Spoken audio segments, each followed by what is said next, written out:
It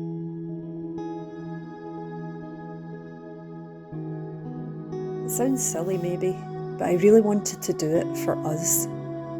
The MCAS Moments campaign came from me lying in bed reacting and wanting to do something to help raise awareness and to help people out there to feel less alone. I was so happy that people related to the campaign.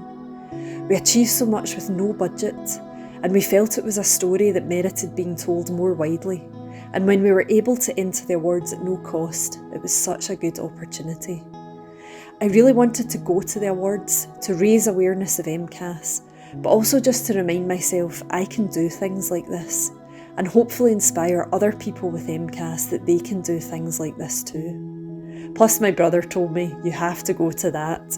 I travelled from Glasgow to London by train. I get very bad reactions in flights, plus it's also harder to pack and fit the luggage limits, adding to stress.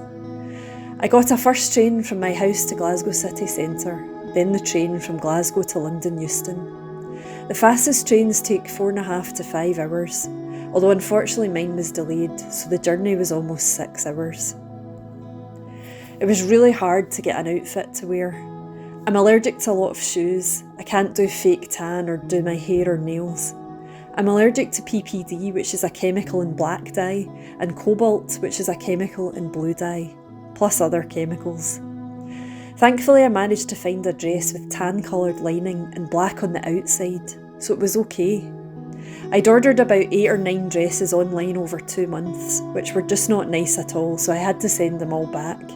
Plus many came in fragranced packaging. I'm also allergic to nickel and cobalt, so any jewellery can't have those metals in. Plus there's the usual challenges of fit and comfort, and actually liking it. I wore my trusted black sandals. I've started looking for a safe replacement already for when they're too worn. I was worried about dogs and fragrance on the train because it would be hard to get away. There were 2 dogs in my train home, and one was at the end of my carriage. Luckily I was okay, but I did start to panic. I was worried about food, accommodation, exposure to fragrance, really everything to be honest.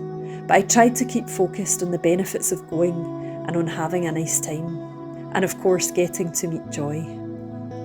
I was so excited to meet Joy and share the experience with her.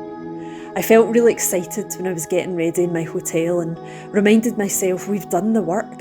We deserve to be here and it's okay to enjoy it now. I also genuinely love solo travel. It always inspires and uplifts me, so I was looking forward to the trip. The event was lovely. We met some great people at our table and told them all about our campaign, and Joy helped provide information on MCAS.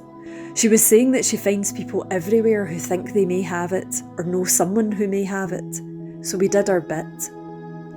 Ed at Mast Cell Action had done a lovely 10-second video about the campaign. Sadly it wasn't shown on the night, but we'll make sure we show it as it's really good. I honestly felt like my friends in the MCAS community were there with us, supporting. Unfortunately I didn't feel safe eating some of the food, and I'd had a migraine reaction from the train journey. But it was fine, as the food wasn't the main focus for me. I'd had a little sleep in the hotel beforehand and managed to make it through the ceremony. I slept well the night after the awards and managed to get through the long journey home. But I was still tired, emotionally and physically 2 weeks later, if I'm honest. My top tips for an event like this are planning, planning and planning. Thinking it all through step by step, what's needed and any contingencies. Don't be scared to ask for what you need. Plan time for complete recovery afterwards and try to focus on enjoying the event and remembering the reasons you wanted to go in the first place. To have achieved something so incredible with no budget and such a tiny team felt amazing, and I wanted to be able to celebrate what we'd accomplished. I was so proud of Jillian because her incredible writing brought us to this point, and I wanted to celebrate with her too. Our MCAS moments are special for lots of people in our community, and I wanted to go for them too, to recognise the importance of the campaign and the connection it has provided. I also wanted to meet Jillian, having worked together for some years without actually being in the same room. When the event was on, I was actually on holiday, so I travelled from Hastings to London St Pancras by train and then walked to the venue, taking some lovely pictures on the way. I picked travel times outside of rush hour and tried to plan the journey so it would be as quiet as possible. I have a real problem with scent triggering my MCAS, so perfumes and vapes can be really problematic, and I need to avoid them at all costs. I really struggle with fatigue and travelling. Being up late and then travelling again the next day was really hard work. It was worth it, but it took me some time to fully recover. There were some strongly scented attendees at the ceremony. I felt like a sniffer dog trying to sniff out and avoid the worst offenders. I was most worried about fragrances and food. Fragrances can absolutely floor me, and feeling really unwell in the middle of an unfamiliar place whilst alone is scary. Luckily, I managed without any severe reactions. Also, I was worried about how long recovery would take after the event. I was really excited to meet Jillian and about representing Mast Cell Action and being proud of what we had achieved. The event was great fun with lovely food and lots of fun and laughter. Afterwards, I felt absolutely exhausted and relieved, but also proud of myself that I'd been able to achieve something which I didn't always think would be possible. My top MCAS tips for going to an event like this would be preparation. I thought through every detail so that I was prepared for as many eventualities as possible and had plans in place for what to do if I felt unwell or couldn't cope with symptoms. Also, be brave.